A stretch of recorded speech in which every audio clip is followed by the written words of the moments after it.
সোজা করে ফারবো না কি কি শুরু করছে রে কি রে কি করতেছে দেখো পচা না বাইরে আবার কিনি কথা কয় ওরে বাবা লাল আছে রে চলে চলে চলে কাটো অর্ধেক করো অর্ধেক করো পুরোটাই তরমুজ না পুরাটাই তরমুজ না পুরাটা হলো ই পানি আমরা নরম হ্যাঁ? কথাটা হলো কি তবে দেশে তরমুজ পাওয়া যায় এমন বিসমিল্লাহ আশা পাওয়া যায় না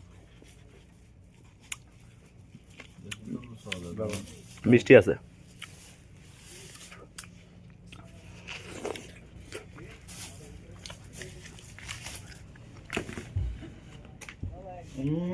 তিনজনে একটা তরমুজ খাইয়া লাইতেছি হ্যাঁ মাশাআল্লাহ। বাংলাদেশে এটা 500 টাকা হুম বাংলাদেশে 500 টাকা এই মুহূর্তে 500 টাকা ঠিক এই মুহূর্তে না সিজনে ছিল